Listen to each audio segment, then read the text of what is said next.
الرحمن الرحيم قل يا عبادي الذين أسرفوا على أنفسهم لا تقنطوا من رحمة الله إن الله يغفر الذنوب جميعا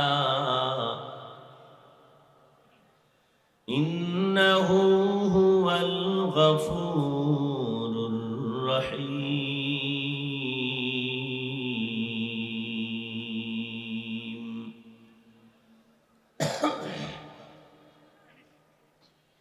وقال النبي صلى الله عليه وآله وسلم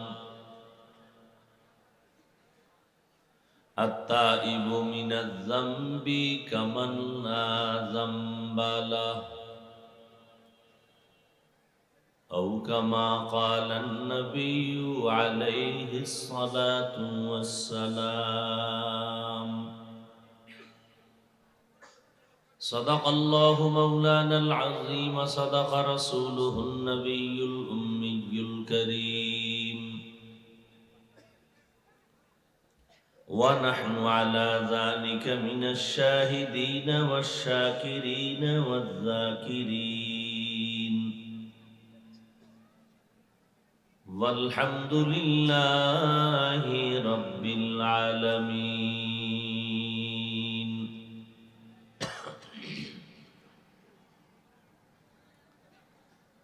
سبحانك لا علم لنا إلا ما علمتنا إنك أنت العليم الحكيم رب اشرح لي صدري ويسر لي أمري واحلل عقدة من لساني يفقه قولي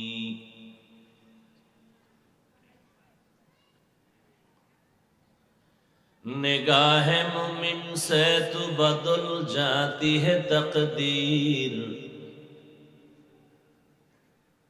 निगाह मुमिन से तो बदल जाती है तकदीर ये बंदा की कुव्वत नहीं कुदरत का इशारा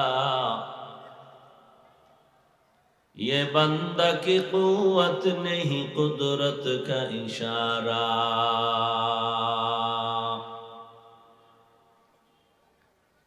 ऐ मर्द खिरद तर्क मासी की जरूरत ऐ मर्द खिरद तर्क मासी की जरूरत अब सोहबत सालेह के सवा कोई नहीं चारा अब सोहबत सालेह के सवा कोई नहीं चारा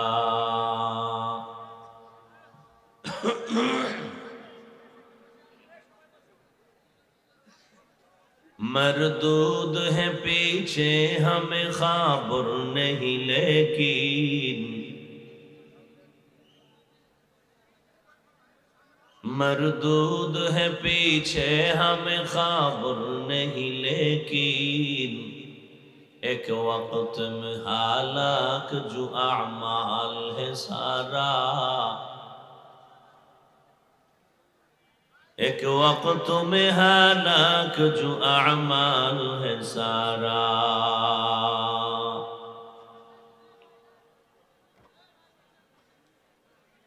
জিরাবো গার্মেন্টস শ্রমিক কাফেলা এর উদ্যোগে আয়োজিত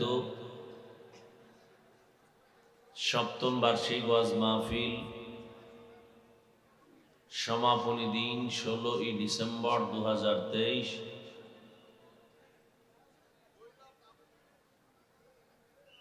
সভাপতি জনাব দেওয়ান মোহাম্মদ মেহেদি মাসুদ মঞ্জু সাহেব, প্রধান অতিথি জনাব আলহাজ ডাক্তার এনামুর রহমান এমপি মহোদয়, অন্যান্য অতিথিবৃন্দ, হযরত উলামায়ে কেরাম,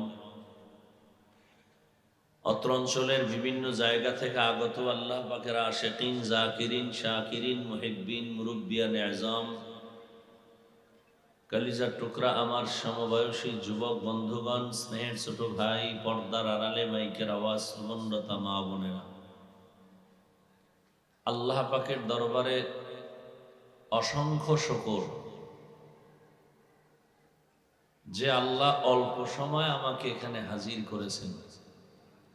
আমার গতকালকে থেকে এই প্রোগ্রাম যিনি নিয়েছেন আমার থেকে, মুহতারাম মুফতি হেদায়েতুল্লাহ আজাদি সাহেব দামাত বারাকাতুহুম, গতকাল বলেছিলাম যে আমি 12টার আগে আসতে পারবো না, মাদ্রাসায় অনুষ্ঠান।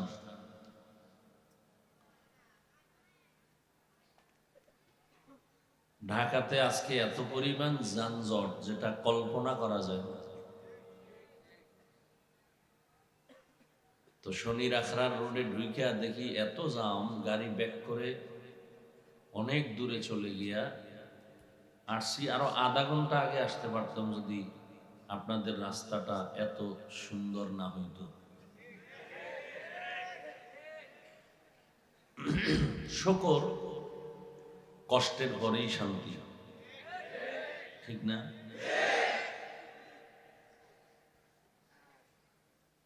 এয়ারপোর্ট আসতে লাগলো 1 ঘন্টা লাগতো, আর এখন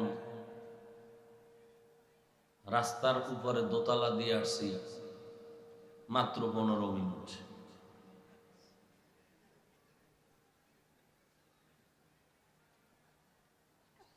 এই জন্য আমি খুব শুকর আদায় করতে পারছি না। 12টার আগে আসার কোনো আমার নিয়ত ছিল না, কারণ আমি রওনাই হব ওখান থেকে 10টায়, এই নিয়ত করছি। যাই হোক, কপাল আমারটা খারাপ না আপনাদেরটা খারাপ, আল্লাহ ভালো জানে। মাগরিবের পর থেকে অনেক ওলামায়ে কেরাম, মুহতারাম মুফতি রেজাউল করিম আবরার, আমার স্নেহাস্পদ ভাই মুফতি মাহফুজুর রহমান জাবের দামাত বারাকাতুহুম, গতকাল মুফতি আজাদি সাহেব, মুফতি আরিফ বিন হাবিব সাহেব, অনেক আলোচক আলোচনা রেখেছেন।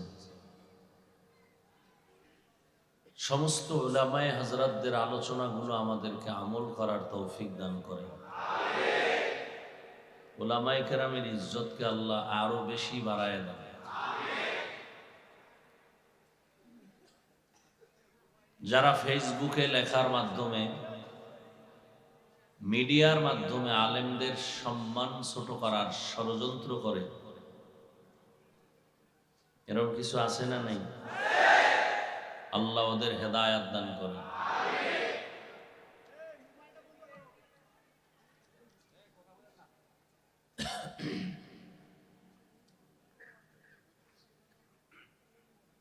আজ আমি আপনাদের দোয়া নেওয়ার আশায় হাজির হয়েছি এবং সংক্ষিপ্ত আলোচনা,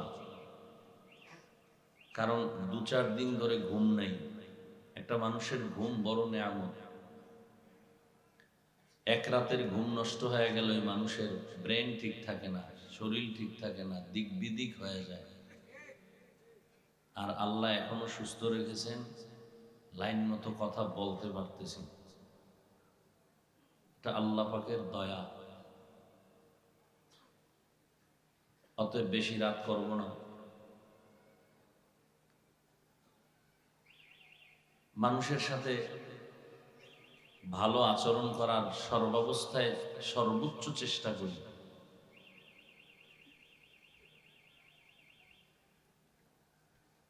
আর সেই চেষ্টার বহিঃপ্রকাশ, প্রতিফলন আল্লাহ এ পর্যন্ত তার কুদরতের দ্বারা সর্বোচ্চ সম্মানের সাথেই রেখেছেন, আলহামদুলিল্লাহ।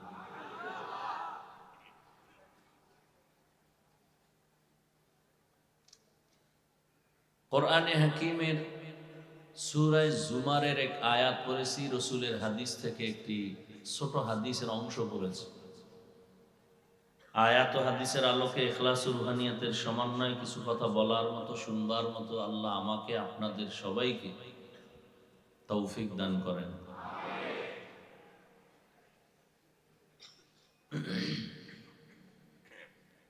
قل يا عبادي الذين أسرفوا على أنفسهم لا تقنطوا من رحمة الله। হে রাসূল করিম সাল্লাল্লাহু আলাইহি ওয়া আলিহি ওয়াসাল্লাম, আমার পক্ষ থেকে আপনার উম্মতকে বলে দেন, মূলত আমি আল্লাহ নিজেই বলতেছি, হে আমার প্রিয় বান্দা বান্দিরা, গুনাহের দ্বারা যারা নিজেদের উপরে জুলুম করেছো, তোমরা আল্লাহর রহমত দয়া থেকে কেউ ফিরে যেও না, নিরাশ হও। আপনারা কিছুক্ষণ বসবেন।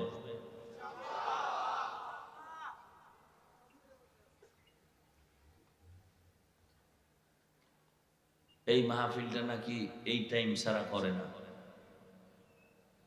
কিন্তু আজকে নিয়ত করছি এই দিন আর মাহফিলই রাখবো না। বয়ান শুরু করি না, এর মধ্যে ব্যারাম শুরু হয়ে গেছে।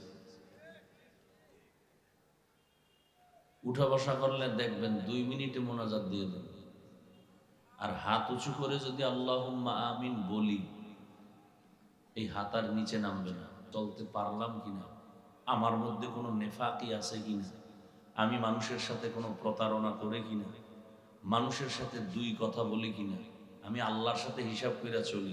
অতএব কোনো বাধা, কোনো তুফান আজও পর্যন্ত আমাকে পিছনে ফেলতে পারে নাই, আলহামদুলিল্লাহ। ইনশাআল্লাহ পারবেও। বহু শত্রু দুশ্মন ও বহু তাংফাং পিছনে করছে, সামনে আসার পরে সালাম দিয়ে হুজুর দোয়া চাই। আল্লাহ সবাইকে হেদায়াতের দৌলত দান করেন। কিছুক্ষণ বসলে সত্যি কথা, আমি একটা প্রোগ্রাম, মাদ্রাসার অনেক মেহমান, বললাম একটু ঘুম নাই, খানাও নেই, ডাইরেক্ট উঠে গেলাম, খাইয়ে আসবো। মাদ্রাসায় মেহমানদের খানায় বসাইয়া দৌড় দিছে। বললাম আপনারা খান, আমি আগাইতে থাকি। তো আমার কপালে খানা নেই। আর ওয়াজের মোনাজাতের পরে 1 মিনিটও বসবো না, আমার কর্মসূচি আরো প্রোগ্রাম, দৌড়ায় চলে যেতে হবে। তো যাই হোক, আপনারা দোয়া করলে আর বসলে কিছু কথা আল্লাহ যদি বলায় বলবো ইনশাআল্লাহ। উঠা বসা করবেন না, এটা চূড়ান্ত বেয়াদবি। প্রত্যেকটা জিনিসের একটা আদব আছে। শুরু করি না, উঠা শুরু করছে। তো যাদের বসার অভ্যাস নাই, ঢুকছেন কেন? বাইরে দাঁড়ায় বিড়িও টানতে পারেন, বয়ানও শুনতে পারেন, ঢুকছেন কেন? আপনি জানেন দীর্ঘ টাইম বসতে পারবেন না, ঢুকলেন কেন? আমার বহু আল্লাহর বান্দারা দাঁড়ানো আছে, এরা ফাঁকে ফাঁকে যাই যদি বিড়ি টাইনে আবার আসে, সমস্যা কি? আমরা দেখবো না, ভুগবো না। আর একজন উঠে যাবে, চোখটা ওদিকে চলে যাবে। একটা কথা, এই যে 3-4 মিনিট নষ্ট করলো না।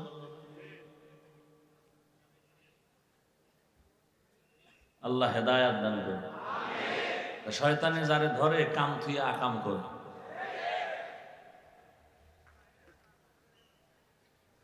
আল্লাহ বলেন, হে রসুল বলে দেন, যারা গুনাহ করে নিজেদের উপরে জুলুম করেছো, তোমরা আল্লাহর রহমত থেকে ফিরে যাও না। কেন? ইন্নাল্লাহা ইয়াগফিরুয যুনুবা জামিআ, নিশ্চয়ই আল্লাহ সবার জিন্দেগীর সব গুনাহ মাফ করে দিবেন।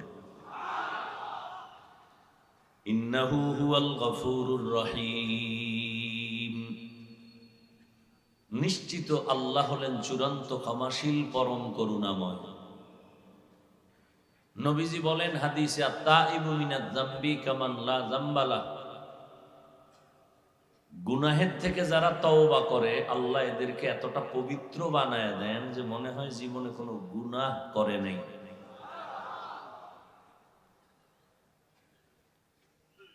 নবীজি বলেন, কোরআন শরীফ আমার কাছে বড় দামি এক সম্পদ, তবে এই আয়াতটা আমার কাছে আরো বড় বেশি প্রিয়। কারণ আল্লাহ যে কত বড় দয়াময়, এই আয়াত হলো তার দলিল। পৃথিবীর প্রত্যেকটা মানুষকে আল্লাহ এই আয়াতের ব্যানারে জান্নাত দিবেন বলে আশা দিয়েছেন, জিন্দেগির গুনাহ মাফ করবেন বলে আশা দিয়েছেন। একটা মানুষকেও আল্লাহ জাহান্নামে দিবেন না, দিতে চান না, দলিল এই আয়াত।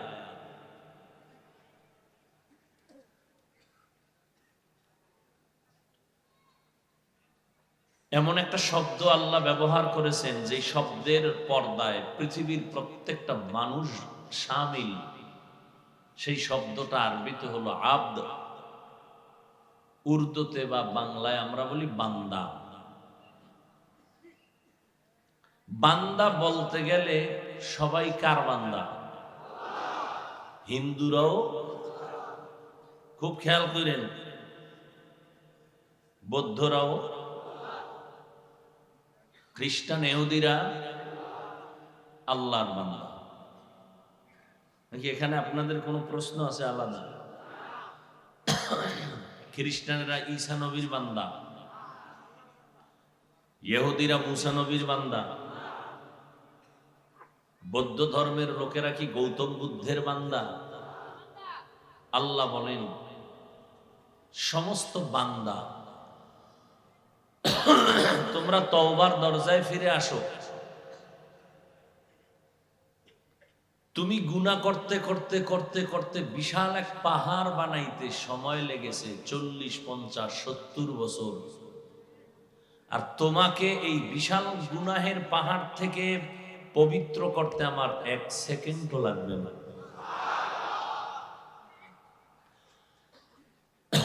এত বিশাল আয়োজন, একটু দোয়া তো করা দরকার। আমি বান্দার আমিন কবুল হওয়ার কোনো গ্যারান্টি নাই, তবে এই ময়দানে এত হাজারো লাখো মানুষ, এদের আমিন ফেরত যাবে না। আমি দোয়া করে যাব, আপনারা আমিন বলবেন। মুমিন হিসাবে কি মনে হয় আল্লাহ কবুল করবেন না? আল্লাহ আমাদের কবুল না করে কাকে করবে না? আল্লাহর কি আলাদা কিছু আছে আমগো ছাড়া? আল্লাহ মাহফিলের বরকতে পুরা অঞ্চলকে শান্তির সমাজ এবং শান্তির জীবন যাপনের জন্য সবাইকে তৌফিক দান করেন। যত কবরে যত মাইয়িত আছেন আল্লাহ সবাইকে জান্নাত দান করেন। আমার এই স্বাধীন দেশ বিজয়ের মাস, বিজয়ের দিন, দোয়া করি যাদের ওসিলায় রক্তের বিনিময়ে একটা স্বাধীন দেশ পেয়েছি, আল্লাহ তাদেরকে বরকতে মাফ করে দিন।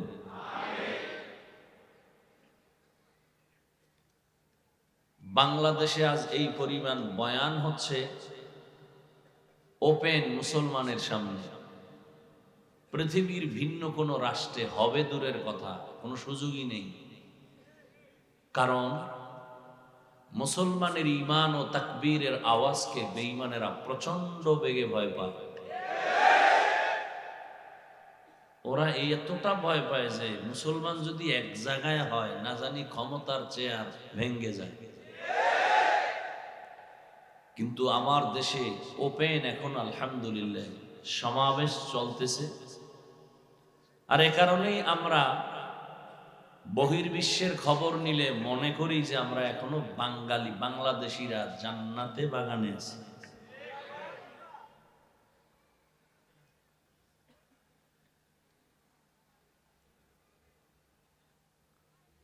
আল্লাহ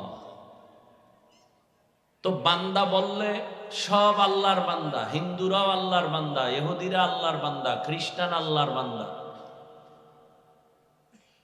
আল্লাহ সব বান্দাকে ডাকছেন, আসো তওবা করো, সব গুনাহ 1 সেকেন্ডে মাফ করে দিব। তার মানে কি? তোমাদের আমি বিনা হিসাবে জান্নাত দিব। কিন্তু এখানে আরো মজার কথা, ইয়া ইবাদি, শুধু বান্দা না, তোমরা আমার বান্দা। বান্দা বললেই তো প্রমাণ আল্লাহর বান্দা, আবার আমার কেন বললেন?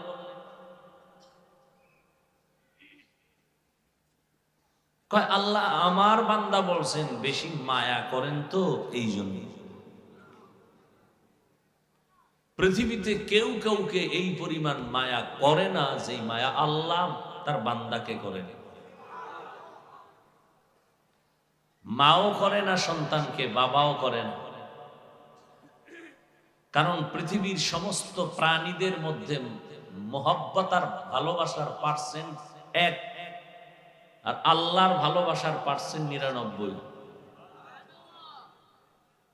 এই জন্য আল্লাহ বলেন তোমার গুনাহ করতে সময় লাগছে 50 বছর, তোমাকে ক্ষমা করতে আমার 1 সেকেন্ডও বলা যাবে না, আরো কম।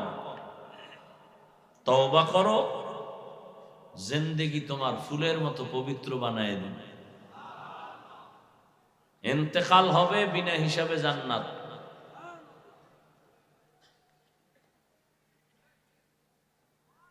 কিন্তু আমার বান্দা বলছেন অতি মহব্বত আর ভালোবাসা।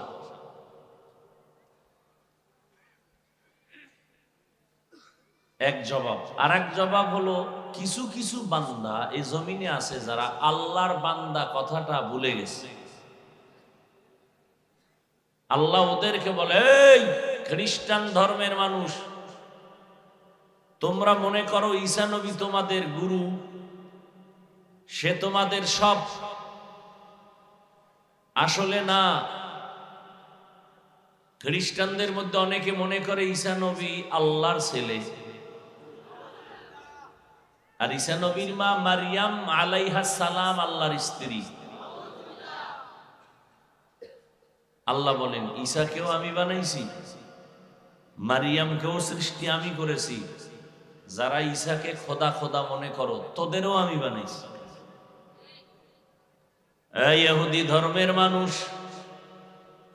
তোমরা মনে মনে ভাবো ওজায়ের তোমাদের গুরু, তিনি তোমাদের সব, কিন্তু ওজায়েরেরও আমি আল্লাহ বানাইছি, তোমাদেরও আমি বানিয়েছি। দীর্ঘ 100 বছর পর্যন্ত ওজায়ের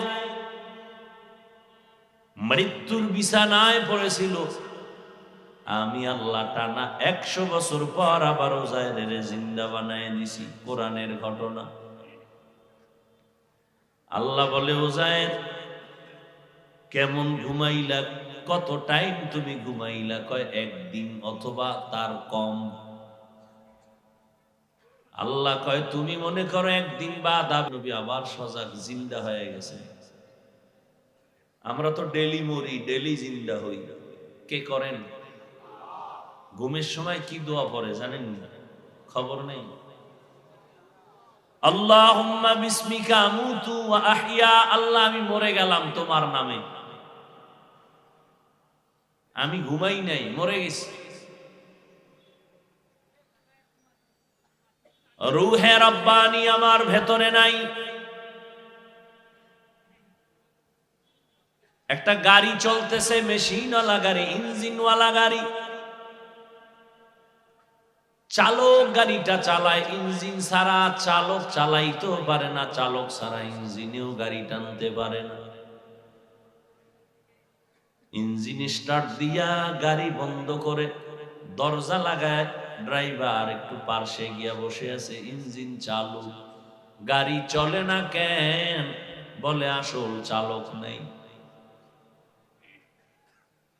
আমরা ঘুমাইতে যখন যাই, আমাদের রূহে রব্বানি আমাদের থেকে আলাদা হয়ে যায়, আসল চালক থাকে না।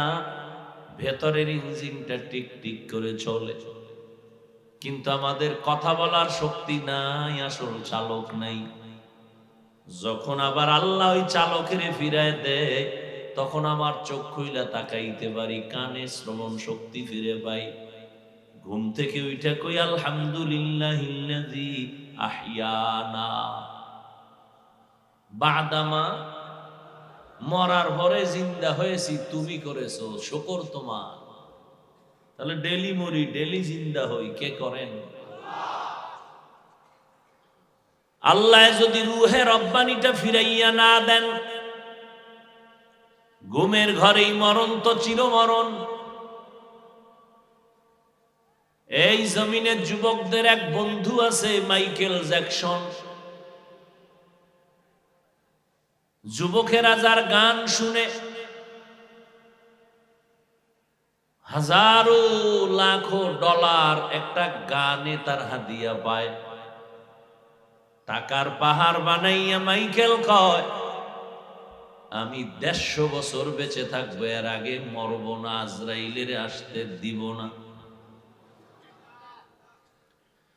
সেজন্য যত প্রস্তুতি নেওয়া দরকার নিয়েছে। হাতটা দিয়া কারো সাথে হ্যান্ডশেক করে না, মুসাফাহা করে না, জীবাণু আসবে, মরে যাব।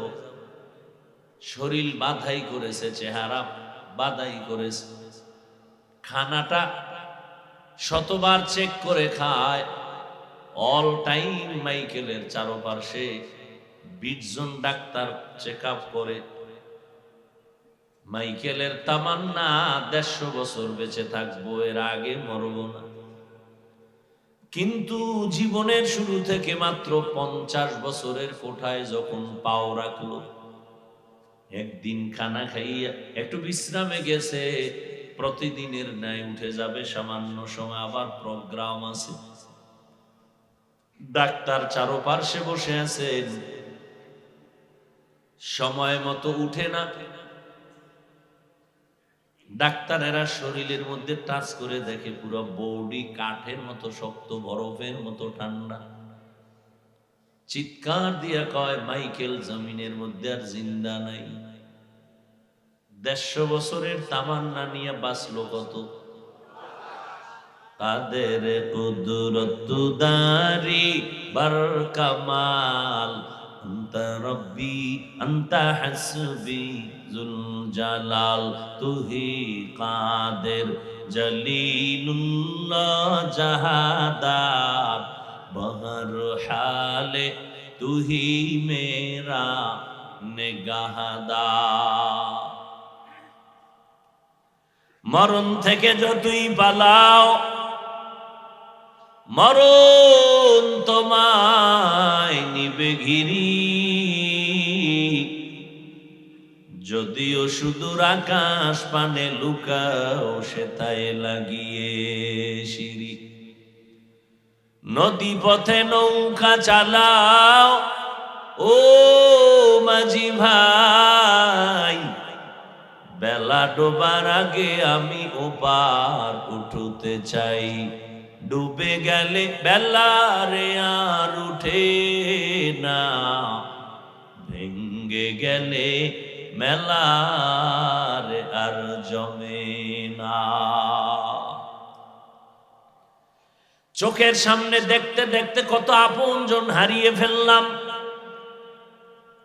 খেলার মাঠে কত বন্ধু ছিল, আজ অনেকেই নাই। লেখাপড়ার টেবিলে কত আপন বন্ধু ছিল, আজ অনেকেই নাই। বন্ধু অনেকেই নাই। বয়ান এই মাঠে চলবে জানি না কতদিন, তবে আজ যারা আছেন আগামী বছর থাকার কোনো গ্যারান্টি। কিসের বাহাদুরি করেন? যেই পানি কাটা বনে আটকায় না, সেই পানি গলায় গিয়ে আটকাইয়া জাগাত শেষ। ঠিক নেই? কিসের বাহাদুরি করেন? যমুনা গ্রুপের মালিক, হাজার লাখো কোটি টাকার মালিক, করোনায় যখন ধরে ফেলল, বলে আমাকে সিঙ্গাপুরে স্পেশাল ফ্লাইটে নিয়ে যাও, কত হাজার কোটি টাকা চাও, নেও, আমার জীবনটারে বাঁচায় দেও। আজ যমুনা গ্রুপের সব আছে, মালিক জমিনের মধ্যে বেঁচে নেই। কি নিয়ে গেছে কবরে? টাকা পয়সা, প্যারাডো গাড়ি, স্ত্রী পরিবার, নিজের শরীরের মহব্বতের জামা কাপড়গুলো আপন ছেলে মেয়েরা বেলেট দিয়ে কেটে কেটে রেখে দিয়েছে কবরে খালি হাতে। এত বড় টাকাওয়ালা, তারে তো মোটামুটি একটা কম্বল দেওয়া দরকার ছিল, একটা তোষক দেওয়া দরকার ছিল, কিন্তু আবেগ করে কেউ দিছে? কেউ দেয়নি।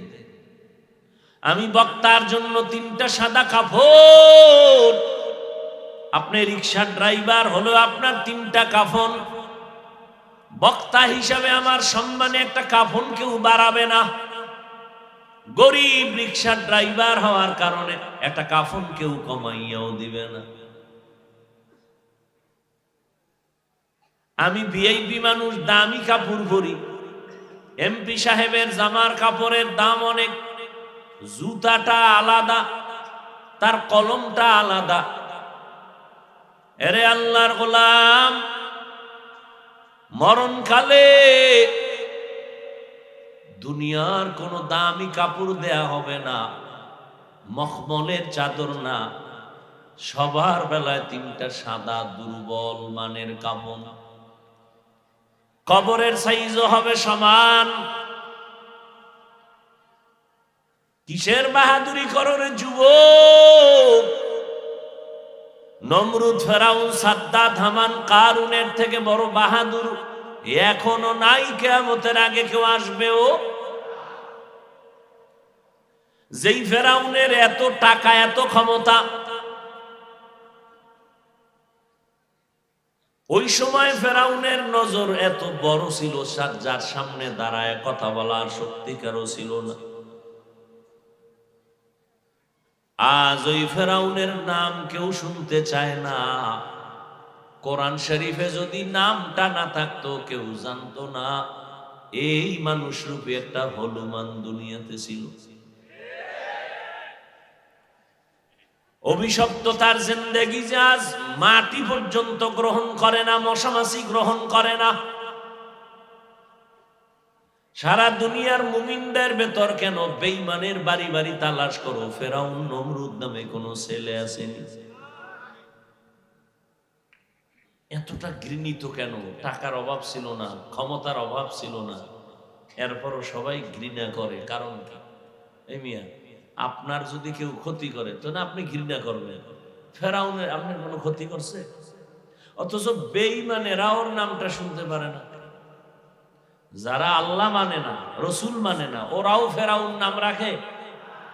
যদি বলি 1 লাখ টাকা দিব মাসে, সন্তানের নাম রাখো মিস্টার ফেরাউন, রাখবে? নমরুদ? কথা কয় না। বাঙালিরে যদি বলি মাসে 1 লাখ, বিষয় কি? বলে সন্তানের নাম রাখবা ফেরাউন, নমরুদ। একটু চিন্তা করেই জবাব দেন, বাঙালি তো আপনারা। 1 লাখ টাকার মায়া তো কম না এই যুগে। তো এক চোরায় কয় ঠিক আছে, টাকাটা পাওয়ার আশা আছে? বলে হ্যাঁ পাবা। তাহলে ঠিক আছে, রেখে দিলাম, গোপনে পরে তওবা করে নেব, টাকাটা টাইম মতো দিয়ে দিই।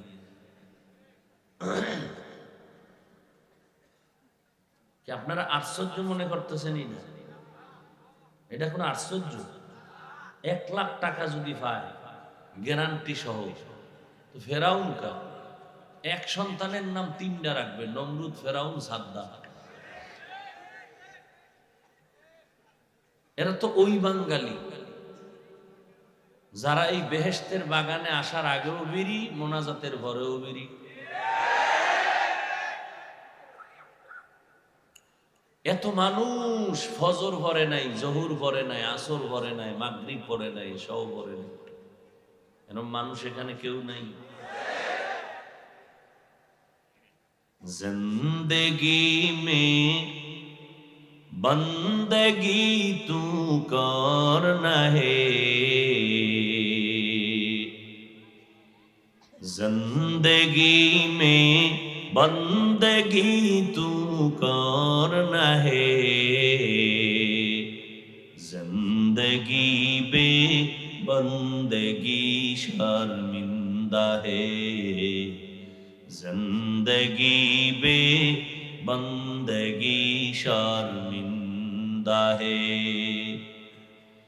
दुनिया में हो दुनिया का तलबगार न हो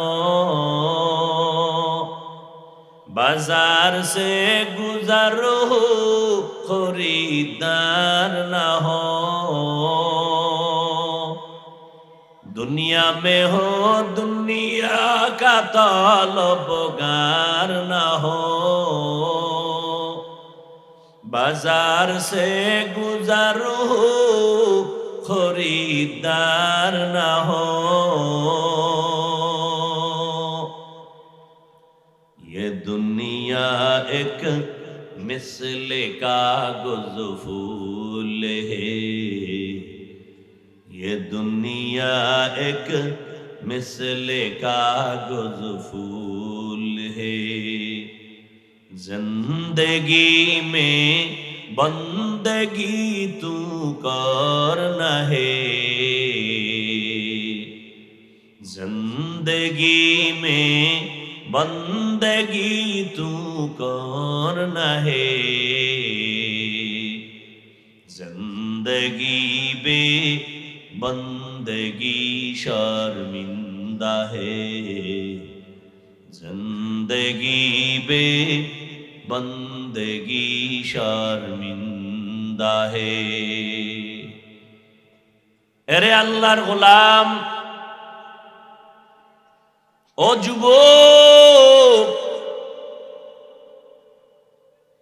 কয়দিন আর যৌবনের বাহাদুরি করবা এমন একটা দিন নাই যুবকের লাশের খবর নাই ঘুমের বিছানায় যুবকের লাশ গাড়ির নিচে যুবকের লাশ পানির নিচে যুবকের লাশ যত লাশ পরে অধিকাংশ যুবকের লাশ কিসের বাহাদুরি করো বাবা এত বয়ানের পরও কেন আমলের খাতা শূন্য মনে মনে কি ভেবেছো আল্লাহর কোরআন মিথ্যা হুজুরদের কথা মিথ্যা তাই যদি হয় কোরআন থেকে একটা ভুল তুমি বের করে দাও এখন আমি দাড়ি কেটে ফেলবো প্যান্ট শার্ট লাগাইয়া রাস্তায় নাচ গান করবো আল্লাহর বিরুদ্ধে নেমে যাব একটা ভুল কোরআন থেকে বের করে যদি দিতে পারো তুমি কেন রে বাবা ১৫০০ বছর পর্যন্ত কত বড় বড় মনীষী বেঈমান ভুল বের করার অপচেষ্টা করেছিল একটা ভুল তো বের করতে পারে নাই বরং বহু বিধর্মী কালেমা পড়ে মুসলমান হয়েছে আল্লাহর মোহাব্বতে ব্রেন খাটাইয়া বলো আল্লাহর কোরআন সত্য না মিথ্যা কত পার্সেন্ট সত্য জবাব দাও হে যুবক ওই কোরআনের মধ্যে জান্নাতের বয়ান আসেনি জাহান্নামের বয়ান আসেনি সত্য না মিথ্যা জান্নাতে কে যাবে তাও আল্লাহ বলেছেন জাহান্নামে কারা যাবে তাও আল্লাহ বলেছেন ইন্নাল আবরারা লাফি নাঈম ওয়া ইন্নাল ফুজ্জারা লাফি জাহিম নেক আমল যারা করে তারা জান্নাতের পথিক যারা গুনাহ করে তারা জাহান্নামের পথিক জান্নাতটা কেমন আরামের ঘর আমার আল্লাহ কোরআনে তাও বয়ান করেছেন জান্নাতিন তাজরি মিন তাহতিহাল আনহার এমন এক জান্নাত আল্লাহ নেক আমলওয়ালার জন্য বানায় রাখছেন ওরে আল্লাহর বান্দা যে বগুড়ার দধি খায় নাই তাকে মজা বুঝানো বড় কষ্ট যেই বান্দা আমার মাওলার কুদরতি কদমে সিজদা দেয় না ওই বান্দারে নামাজের মজা বুঝানো বড় কষ্ট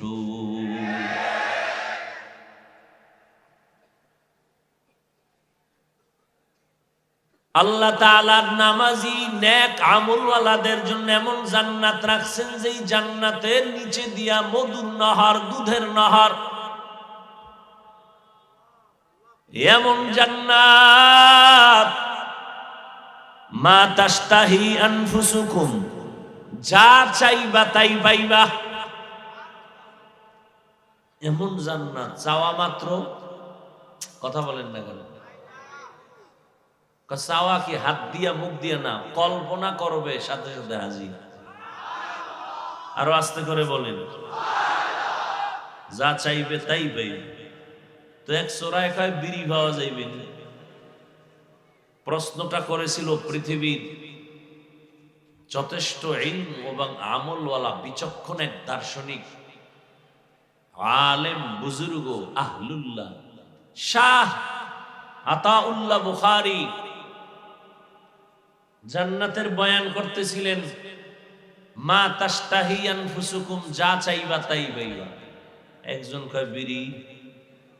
তো হুজুর আবার জবাব এভাবেই দিলেন যে বিড়ি পাইলেও পাইতে পারো, তবে বিড়ির আগুনের জন্য জাহান্নামে যেতে হবে। তখন মজা পাইবা কত ধানে কত চা। জান্নাত এমন শান্তির জায়গা যা চোখেও দেখে নাই, কল্পনায়ও আসে নাই। এমন জান্নাত যেই জান্নাতে কোনো বাথরুম নাই, বাথরুমের ব্যাগ হবে না, কোনো কালো মানুষ থাকবে না, কোনো বুড়া বুড়ি থাকবে না, সব সুন্দর সুন্দরী, রূপসী এবং যুবক যুবতী। কখনো এক সেকেন্ডের জন্য এরা কালো হবে না, বুড়াও হবে না। এই জান্নাত আল্লাহ দিবেন কাদেরকে? যারা নেক আমলওয়ালা। আবার যারা গুনাহগার তাদের জন্য জাহান্নাম। কেমন ভয়ঙ্কর জাহান্নাম! আল্লাহ কোরআনে তাও বলেছেন যে 500 বছর দূর থেকে জাহান্নামের আগুনের গরম আসবে, আসামি জাহান্নামীর শরীরে আগুনের তাপ লাগবে, চামড়াগুলো খসে খসে পড়ে যাবে। এজন্য আমার আল্লাহর নবী কয়, আল্লাহর কোরআন আমার কাছে দামি, তবে এই আয়াতটা আরো আমার কাছে প্রিয়। কারণ এই আয়াতের মধ্যে আল্লাহ কত বড় দয়াময়, দুনিয়ার সব বান্দাদের ডাকছেন, তওবার দরজায় ফিরে আসো, গুনাহ ছেড়ে দাও, আমি আল্লাহ তোমাদের বিনা হিসাবে জান্নাত দিয়া দিব। ও আল্লাহর বান্দারা, আজকে 1500 বছর পর্যন্ত নবীর দুশমনেরা দুশমনি কম করে নাই, এখনো দুশমনি করে কি করে না? মাদ্রাসা বন্ধ করে দেওয়ার ষড়যন্ত্র, কোরআনের আওয়াজ বন্ধ করে দেওয়ার ষড়যন্ত্র। ওই বেঈমানের টার্গেট শুধু ফিলিস্তিন না, গোটা দুনিয়ার মুহাম্মদের উম্মত। হেফাজতের মালিক কে? ইহুদি বেঈমান সহ সব ইসলাম বিদ্বেষীরা এক হয়ে যাইতেছে, মুসলমানের ক্ষতি করবে। অথচ তাকাইয়া দেখেন, মহামারী করোনা, এত কষ্ট, মানুষের ব্যবসা চাকরি সব বন্ধ, লেখাপড়া বন্ধ, কিন্তু কোরআনের একটা মাদ্রাসাও বন্ধ হয় নাই। কোন মাওলানা সাহেবরা ভিক্ষা করেছে, টাকা দাও, না খাইয়া করোনায় মরে গেলাম, করেছে? রিজিকের মালিক কে? না কোনো বান্দা? আল্লাহ রিজিকের মালিক। এই জন্য উড়ন্ত পাখিও টাইম মতো খানা পায়, গর্তের পিপিলিকাও খানা পায়, নদীর 1000 কোটি প্রাণীরা টাইম মতো খানা পায়, জঙ্গলের 1000 কোটি প্রাণীরা সময় মতো খানা পায়। কষ্ট পাই আমরা, কারণ কি? আমরা তো সব মাখলুক থেকে শ্রেষ্ঠ। কষ্ট আমগো হবে কেন খানায়? তোমরা আল্লাহর গোলামি বাদ দিয়া মানুষের পা চাটা গোলাম হয়ে গেছে। এই জন্য ও যুবকেরা, অনেক যুবক দেখতেছি, তোমাদের জন্য মদিনাওয়ালা কি সুসংবাদ রেখেছেন। মদিনার নবী বলেন, ও যুবক, বুড়ারা আমার বিরোধিতা করেছে, যুবকেরা আমার উপকার করেছে, সহযোগিতা করেছে। আমার নবী যুবকদের দিয়ে একটা সুন্দর কাফেলাও তৈরি করেছিলেন, জানা থাকলে বলেন নাম কি? খবর নেই। যাও টুকটাক থাকতো, গজবের মোবাইল তার ধ্বংস করে দিচ্ছে। দেখেন না মোবাইল, সব হজরতেরা মোবাইল নিয়ে মোরাকাবায় আছে। হায় হায়, আপনারা হাসেন, আমি তো হাসির কথা বলি নাই, যা বলেছি তো কান্না করার কথা। হাসেন কেন? নবী সেই কথাও বলে গেছেন। মানুষ হাসে কেন? কান্নার জায়গায় হাসে কেন? قال النبي صلى الله عليه وآله وسلم لا إيمان لمن لا حياء له। যাদের লজ্জা নাই ওদের ঈমান নাই। এই জন্য হাসে। এটা হাসার মাঠ না কান্না করার মাঠ? তাল মিলেন না, বুঝে শুনে কই। আসলে কি এটা কি হাসি তামাশার মাঠ না কান্নার মাঠ? কান্নার মাঠে কাঁদবেন এটাই স্বাভাবিক, কান্নার মাঠে হাসি দিবেন এটা অস্বাভাবিক। নাটকের মঞ্চে যাবেন ওটা হাসার প্যান্ডেল, ওই নাটকের মঞ্চে হাসি দিবেন এটা স্বাভাবিক, কান্না করাটা অস্বাভাবিক। কিন্তু দুঃখ, কান্নার প্যান্ডেলে বসিয়াও বান্দার কান্না নাই। কেউ যদি কান্না করে 10 জনে তাকায় তার দিকে হাসে আর বলে দেখ কেমনে কাঁদে। এরে আল্লাহর বান্দারা, ও যুবক আল্লাহর গোলাম, তালে তাল মিলাইবা না। মাওলা বিবেক দিছে, বিবেক দিয়া ইসলামটারে কলবে ঢুকাও। অন্ধের মতো না, বিবেক দিয়া ঢুকাও, যুক্তির ব্যানারে ঢুকাও না। জমিনের মধ্যে আমার নবী রাহমাতুল লিল আলামিন এমন একজন নবী আদর্শবান, ওই নবীর থেকে দামি কোনো পীর, কোনো বুজুর্গ, কোনো ডাক্তার, কোনো ইঞ্জিনিয়ার, বৈজ্ঞানিক, দার্শনিক আসেনি। দ্বিতীয় প্রশ্ন জবাব দাও, ওই নবীর আদর্শের মতো দামি কারো আদর্শ আছে কিনা? যদি থাকে বলো একজনে দাঁড়ায়, হাফিজ ভাই মদিনাওয়ালা নবীর থেকে আরো সুন্দর আদর্শ আর একজনের কাছে আছে, বলো আমি মুহাম্মদের আদর্শ বাদ দিয়া সেখানে যাব। বলো আসেনি? অনেকে কিন্তু অপচেষ্টা করেছিল মুহাম্মদেরটা বাদ দিয়ে নিয়ামগোটা নেয়। আব্রাহাম লিঙ্কনের আদর্শ, মাও সেতুনের আদর্শ, লেনিনের আদর্শ, কার্ল মার্ক্সের আদর্শ মানুষ গ্রহণ করে না, শান্তি পায় না। স্লোগান একটা হয়ে গেল। দুনিয়ায় যা যত আদর্শ দেখো সবগুলো নাপাক, একমাত্র মদিনাওয়ালা নবীর আদর্শই হলো পাক। আল্লাহকে সাক্ষী রেখে মুসলমান যুবক জবাব দাও, ওই নবীর আদর্শের ভিতরে নখ কাটার নিয়ম আসেনি? আছে। তো তুমি বেঈমানের পাঁচাটা গোলামি করে নখ কাটো কেন? কোনো উপকার থাকলে বলো, কেউ না গেলে আমি তোমার পক্ষে যাব। একজনে দাঁড়ায় বলো, হাফিজ ভাই বেঈমানের লাইনে নখ কাটলে চোখের জ্যোতি বাড়ে, যৌবন বাড়ে। একটা উপকারের কথা দাঁড়ায় বলো, আমি ওই লাইনে যাব। সৃষ্টির শ্রেষ্ঠ নবীর আদর্শে কি চুল কাটার নিয়ম নাই? তুমি বেঈমানের গোলামি করো কেন চুল কাটার ক্ষেত্রে? মুহাম্মদেরটা ভাল লাগে না? না দাবি করো মুসলমান, আর মুসলমান হইয়া রসুলের সুন্নত করো জবাই। এরপরও আমি যুক্তির ব্যানারে বুঝতে চাই, কেউ যদি দাঁড়াইয়া মোহাব্বতে বলো, কোনো ভয় নাই, যে হাফিজ ভাই মুহাম্মদের আদর্শ বাদ দিয়া ভিন্ন বেঈমানের তালে ভরে চুল কাটলে শারীরিকভাবে একটা ফায়দা আছে। যদি বলতে পারো বলো, আমি ওই লাইনে চুল কাটবো।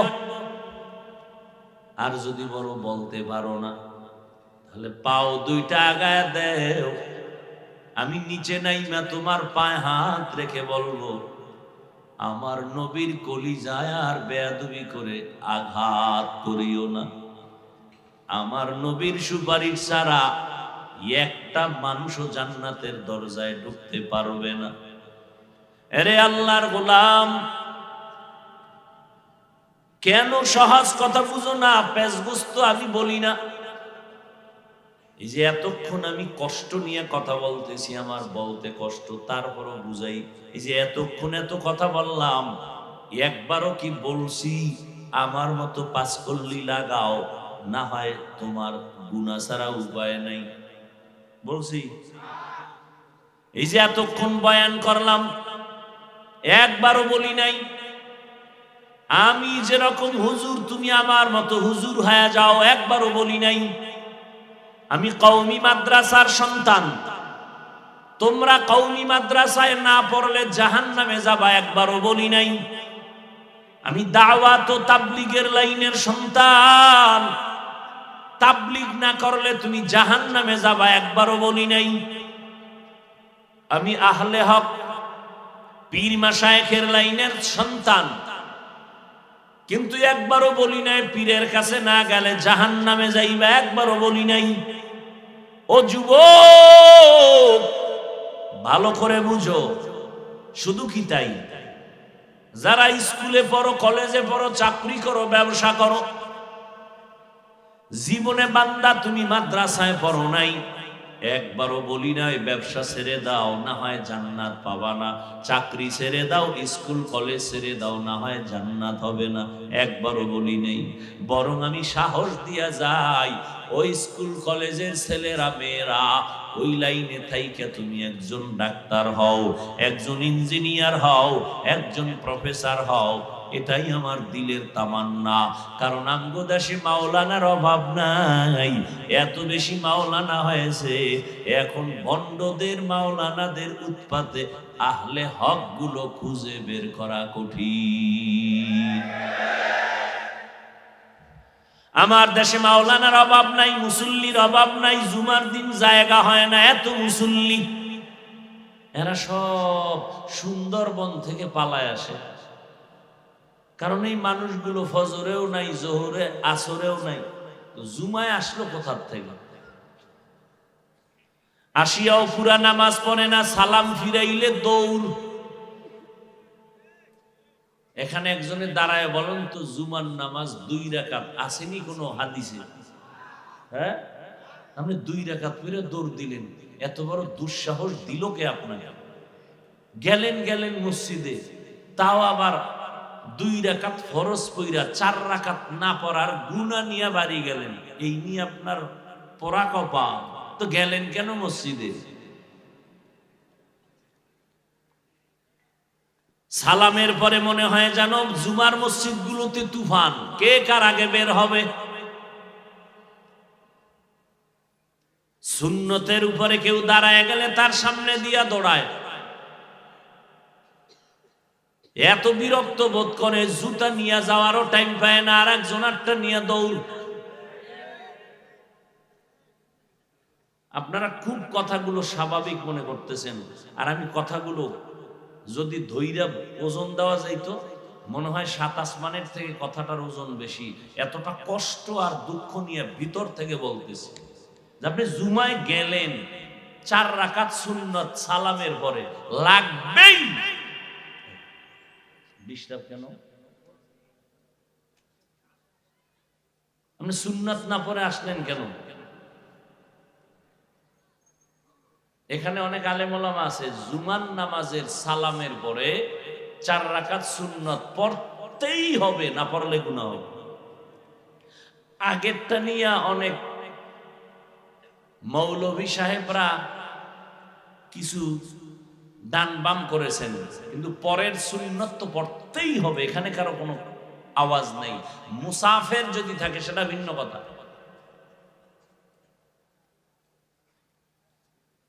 মদিনার নবী বলেন, বাইনাল আবদি ওয়া বাইনাল কুফরি তারকুস সালাহ। মুমিন আর বেঈমানের মাঝে ব্যবধান হলো নামাজ। বেঈমানেরা নামাজ পড়ে না, মুমিনেরা নামাজ ছাড়ে না। ও আল্লাহর বান্দা, আমার নবীর নিয়ে চ্যালেঞ্জ দিবা, যেই চ্যালেঞ্জ কেউ গ্রহণ করতে পারে না, সাহস নাই। ও ভাই, আপনারা নামাজ পড়বেন, স্কুল কলেজে পড়বেন, বাধা নাই। ডাক্তার হবেন, ইঞ্জিনিয়ার হবেন, প্রফেসর হবেন, তবে দাবি আর অনুরোধ হলো বেয়াদব হবেন না। আপনার আচরণে যেন আলেমদের মনে কষ্ট না যায়, মা বাবা কষ্ট না পায়, মুরব্বীরা কষ্ট না পায়। মানুষের সুন্দর আচরণ, ব্যবহার আর চরিত্র দিয়া নিজেকে বিজয়ী করেন। ও যুবক, ভালো একজন ডাক্তার হও, ইঞ্জিনিয়ার হও, প্রফেসর হও। শুধু আশুলিয়া থানা এই জায়গায় তোমার এই পা থাকবে না। যদি আদর্শ নিয়ে তুমি ডাক্তার হতে পারো, তাহলে জাতীয় না আন্তর্জাতিক মানেও তোমার নাম সুনাম ছড়ায় যাবে। আপনাদের এমপি মহোদয় ডাক্তার, জীবনে জিগাইন তো স্বপ্নে দেখছিল উনি এমপি হইব। একজন ডাক্তার, সে ওই লাইনে লেখাপড়া করছে, জেনারেল লাইনে। মাওলার দয়া হইছে, দ্বীনের বুঝ দিয়ে দিছেন। মাওলার দয়া হইছে, দুনিয়ার লাইনেও সম্মানের উচ্চ শিখরে সম্মান দিয়ে দিছেন। সম্মান কে দেয়? তো আপনার অ্যালার্জি কেন একজনের সম্মান বাড়লে? তাহলে ডাক্তার হইয়াও আপনারা কি বলবেন? ডাক্তার এনাম সাহেব, তাকে দেখলে আপনারা, আপনার তো ভালো চিনেন, সে জেনারেল লাইনের ডাক্তার, অন্যদিকে এমপি। আপনারা কি মনে করেন আপনাদের কাছে চলাফেরায় সে কঠিন কোনো গুনাহ করে? তাকে আপনি জাহান্নামী বলবেন? কথা বলেন না কেন? সে যেই পরিমাণ ধর্মীয় জ্ঞান নিয়ে চলে, সাধারণ আলেমেরও ওই পরিমাণ জ্ঞান কম। কেন? পড়ছে স্কুল কলেজ ভার্সিটিতে, কিন্তু ভেতরের কানেকশন ছিল আল্লাহর কোরআন রসুলের সুন্নতের আদর্শের সাথে। আপনার স্কুল পড়েন, ছাড়বেন না। যুবকেরা ওই লাইন ছাড়বা না। কোন দুনিয়ার সব হুজুরেরা বললেও ছাড়বা না। আমার দেশে ডাক্তারের অভাব, ইঞ্জিনিয়ারের অভাব, প্রফেসরের অভাব। আমার দেশে অনেক আদর্শ ডাক্তার দরকার, আদর্শ ইঞ্জিনিয়ার দরকার, আদর্শের পৃথিবীর শ্রেষ্ঠ ব্যক্তি রহমাতুল্লিল। ডিসি সাহেব টেবিলে বৈশাখ কোরআন পড়ে। কিও ডিসি সাহেব শিখলেন কবে? ওই যে আম্মা আব্বা ছোটবেলা মক্তবে শিখেছে। আর এখন বাংলাদেশে মক্তব নাই। কোন বেঈমানেরা কিন্তু বাংলাদেশে দাঁড়ায় বলে নাই মক্তব বন্ধ করে দাও। এমন অপকৌশল চালু করেছে, ফজরের সময় মুয়াজ্জিন আযান দিতে সজাগ হয়, আর বাচ্চার মাও সজাগ হয় পাঠাবার জন্য। মক্তব বন্ধ করা লাগে না, অটো বন্ধ হয়ে গেছে। ঠিক নেই? আগে শুনতাম নাচতে হলে গায়ক লাগবে, গায়িকা লাগবে, নায়ক লাগবে, নায়িকা লাগবে। আর এখন শুনি শিক্ষিকাও নাচে, শিক্ষকেও নাচে। আগে শুনতাম নাচতে হলে দাঁড়ায় নাচতে হয়, আর এখন নাকি শুনতেছি বইয়া বইয়া লাফায় আর নাচে। আরো কিছুদিন পরে আপডেট হবে, শুয়া শুয়া নাচবে। কোথায় মানবতা? কোথায় নৈতিকতা? কই আদর্শ গেল কোথায়? সেদিন একজন শিক্ষিত বন্ধু আমার সাথে মাদ্রাসায় মোলাকাত করলেন, এক কথায় দাওয়াত দিলেন, বাসায় যাবেন। যাব। খুব তাকিদ দিয়া বললেন যেতেই হবে। বাচ্চার মা দাওয়াত দিয়েছেন। বললাম কারণ? এতক্ষণ কইছেন, এখন ভিতরে গেলেন কারণ কি? আমার সন্তানটাকে একটু দোয়া করে আসবেন, 5 বছর বয়স। সমস্যা? কি? বলে এই 5 বছরের সন্তান আব্বু বলিয়াও ডাকে না, আম্মু বলেও ডাকে না, বাংলা কথাই বুঝে না। আমি বললাম আকাম বাজাইছেন, বন্ধু তো বললাম আকাম বাজাইছেন মোবাইল দিয়ে, কহ। আমি বললাম তেল ভরা আর পানি ভরায় হবে না, জুতা ভরা দিলেও ভয় আছে, হয় কিনা।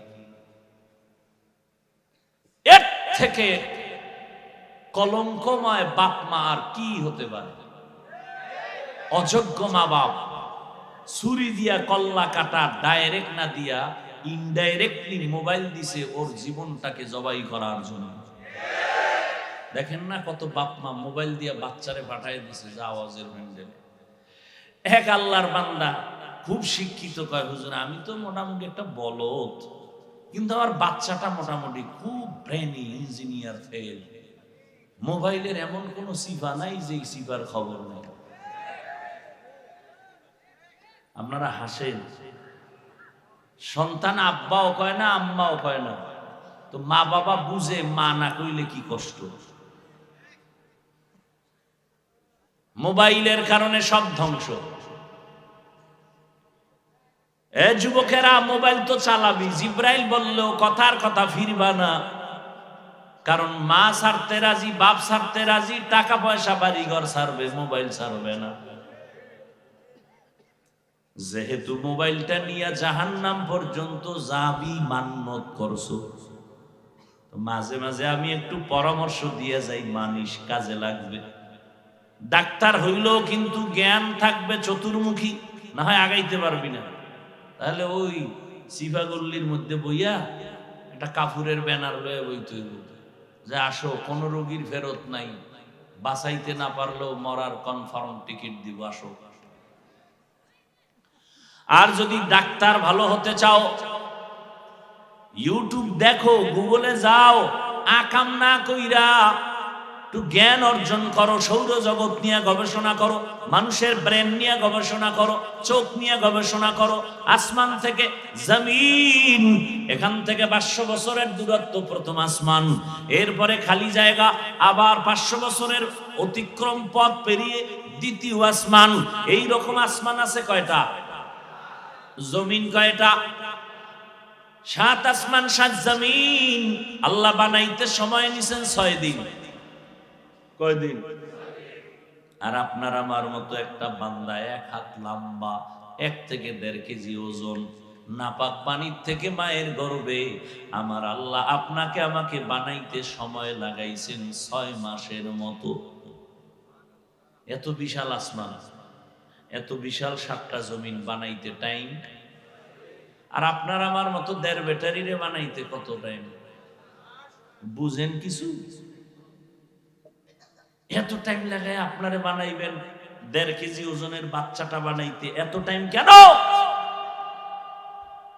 কয় বান্দা, তোর একটা চোখের মধ্যে যেই পরিমাণ ডিজাইন আমার মাওলা দিছে, এই পরিমাণ ডিজাইন আসমানেও নাই, জমিনেও নাই। 100 টাকার ডাইস থেকে সরকার টাকা বের করে, যত 1000 কপি বের হবে ডিজাইন 100, 200 না। 500 টাকার ডাইস থেকে যত টাকা বের হবে, 1000 কপি সব 500, ডিজাইন 1000 হবে না। আর আমার মাওলা কেমন দয়ার মালিক, আদম নবী থেকে আজ পর্যন্ত কোটি, হাজার, লাখ, কোটি মানুষ জমিনে পাঠাইলেন, আরো পাঠাবেন। তাকায়া দেখো, একজনের চেহারার সাথে কারো চেহারার মিল নাই। একই মায়ের সন্তান, 5টা, 2টা ছেলে, 3টা মেয়ে, 2টা মেয়ে, 3টা ছেলে, কারো কণ্ঠের সাথে কণ্ঠের আওয়াজে মিল নাই। আঙ্গুলের টিপে কারো আছে। ওই মাওলারে ছিল না কেন বাবা? অতএব ইউটিউব খুইলা মানুষ নিয়ে গবেষণা কর, সৌরজগৎ নিয়ে গবেষণা কর।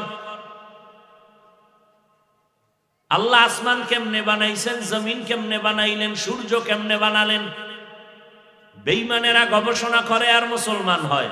আর তুমি গবেষণার খবর নাই, মুসলমানের ঘরে আইসাও বেঈমানের গোলামি করো। এই যুবকেরা আমারে জবাব দে, আমি এই যে মাঠের নাম বলছি জমিন, মাঠের নাম কি? দর্শনের ভাষায় কি বলে বলো? কি লেখাপড়া করো? চাপাবাজি করো যে হুজুরগো মধ্যে কিচ্ছু নাই, সব তোমার ভিতরে কি আছে বলো? আমি বলেছি এটা জমিন, দর্শনের ভাষা এটার নাম কি? শেষ পণ্ডিতি। আমি বলেছি এখান থেকে প্রথম আসমানের খালি জায়গা, দর্শনের ভাষা এটার নাম কি? চিন্তা করছেন কি পরিমাণ ভিআইপি মুসলমান বুদ্ধিলয় হয়ে গেছে। দার্শনিকরা দর্শনের ভাষায় ইসলামটাকে রিসার্চ করেছেন। আমি বলি জমিন, দর্শন বলে পৃথিবী নামক গ্রহ। আমি বলি খালি জায়গা, দর্শন বলে মহাশূন্য।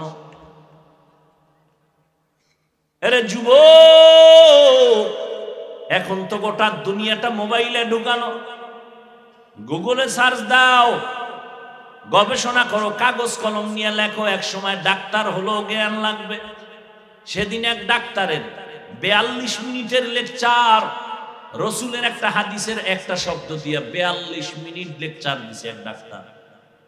ডাক্তার রসুলের একটা সহিহ হাদিসের একটা শব্দের ব্যাখ্যা দিছে 42 মিনিট।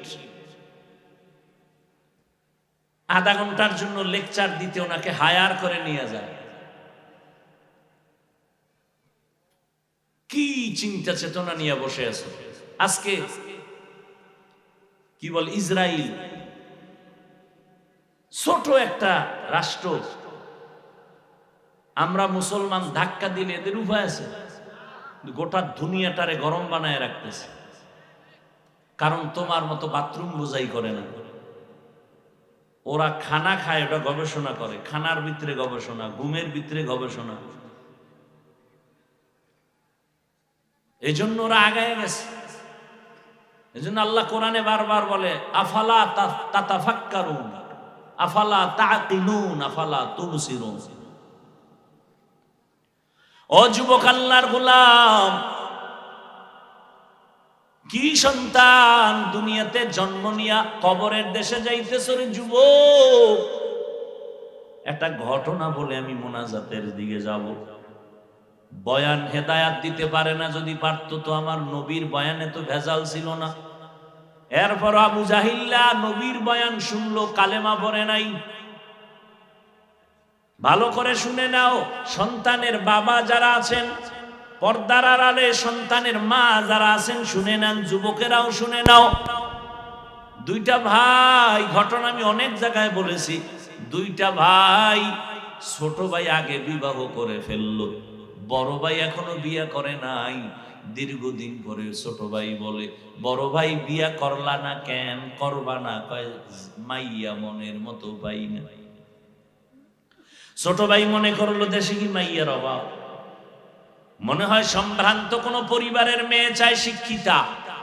খুঁজে খুঁজে বের করেছে। আইয়া কয় ভাইজান একটা ভালো বংশের মাইয়া পেয়েছি, শিক্ষিতা, এই ডিগ্রি আছে। কয় আও চাই না। কয় তো তুমি চাও কি? কয় আমি এমন একটা মেয়ে আমার ধর্ম অর্ধাঙ্গিনী সহধর্মিনী বানাতে চাই, যেই মেয়ে আমার ডান হাত ধরে জান্নাতে ঢুকাই দিবে।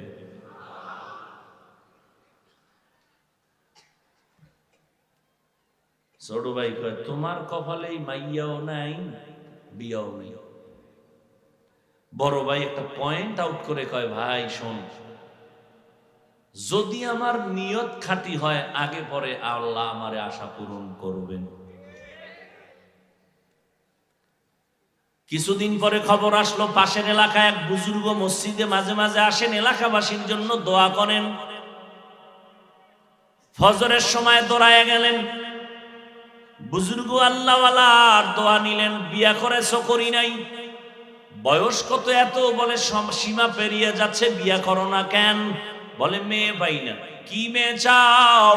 এমন একটা মেয়ে আমার আপন বানাতে চাই, যেই মেয়েটা আমার হাত ধরে আমাকে জান্নাতে নিয়ে যাবে।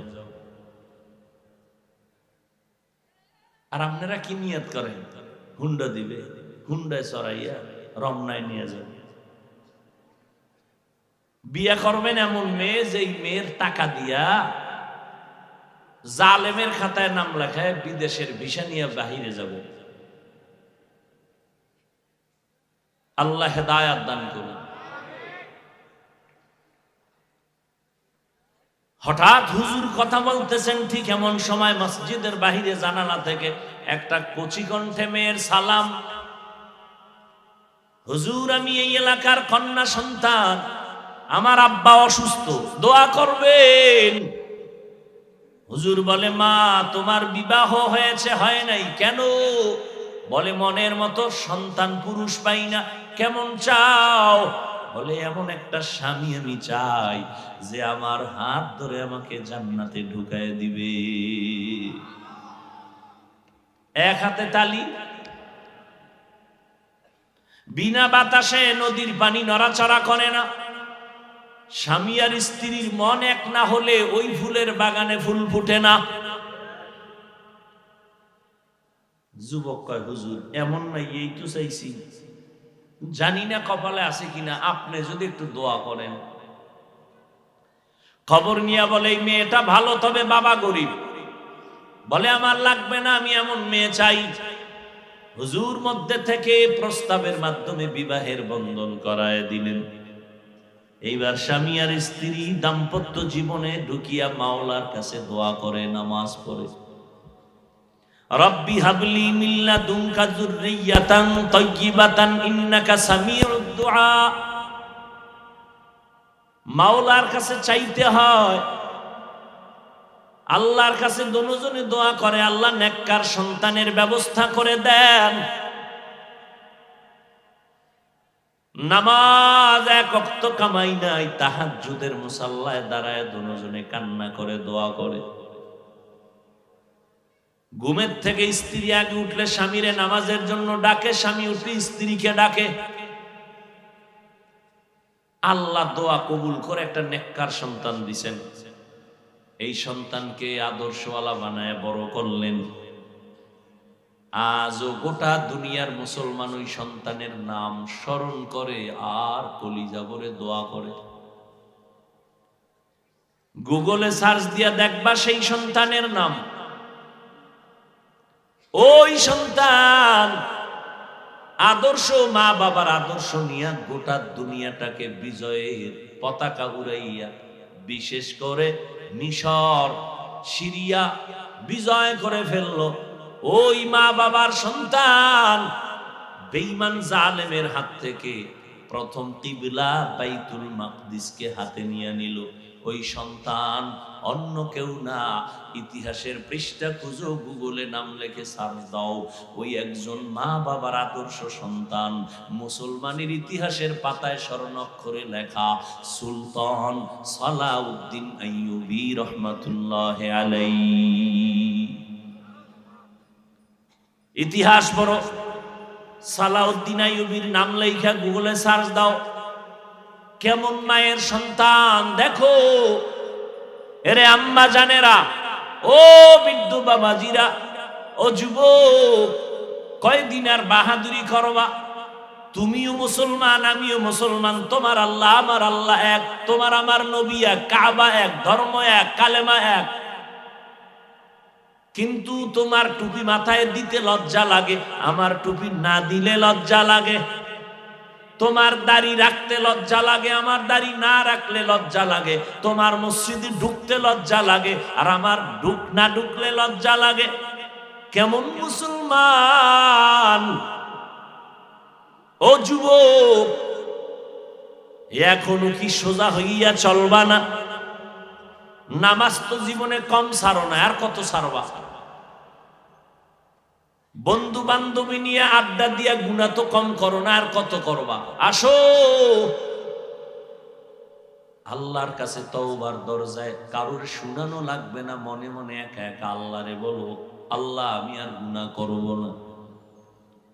জীবনে গুনাহ তো কম করি নাই, আমার মা বাবা আপনজনেরা কেউ জানে না আমি কত বড় গুনাহগার। ও আল্লাহ, আজ থেকে আমি তওবা করে নিলাম, স্কুলে পড়ি, কলেজে পড়ি, আর নামাজ ছাড়বো না, বেপরদায় চলবো না, দাড়ি কাটবো না, মা বাবারে কষ্ট দিব না, আলেমদের বিরোধিতা করব না, দেশ ও জাতির বিরুদ্ধে ষড়যন্ত্র করব না। মাওলার কাছে একা একা বলো আর তওবা করো। যদি তোমার অন্তরে ধোঁকা আসে, এটা সম্ভব কেমনে? তোমার ডানে বামে তাকায়া দেখো, তোমার মতো কত সন্তান শ্রমিকের কাজ করে, আর ভাঙ্গা পরিশ্রম করে, নামাজ ছাড়ে না, রমাজানে রোজাও ভাঙ্গে না। নাই? শ্রমিক নামাজ কামাই দেয় না, তুমি কেন পারো না? ও দোকানওয়ালা ব্যবসায়ী ভাই, ব্যবসা করে হালাল ভাবে, হারাম খায় না, নামাজ ছাড়ে না, দাড়ি কাটে না, তুমি কেন পারো না? আল্লাহর কাছে তওবা করো, অন্তর দিয়া বলো, আল্লাহ জীবনে আর নামাজ ছাড়বো না, মা বাবার এত কষ্ট কম দেই নাই, আজকে থেকে আর কষ্ট দিব না, নবীর তরিকার সুন্নত মেনে চলবো, নবীর মোহাব্বত নিয়ে চলবো, উলামায়ে কেরামের পরামর্শ নিয়ে চলবো। তওবা করার মতো যদি অন্তর কারো তৈরি হয়, মুনাফিকি যদি অন্তরে না থাকে, খাঁটি তওবার নিয়ত যাদের আছে, দুটো হাত আল্লাহকে দেখাইয়া দাও। আয় আল্লাহ, হাতগুলো কবুল করেন, তওবা কবুল করে নেন, তওবার উপরে মজবুত হইয়া চলার মতো তৌফিক দান করেন, আমিন। আলহামদুলিল্লাহি রাব্বিল আলামিন, ওয়াসসালাতু ওয়াসসালামু আলা সাইয়্যিদিল আম্বিয়া ওয়াল মুরসালিন।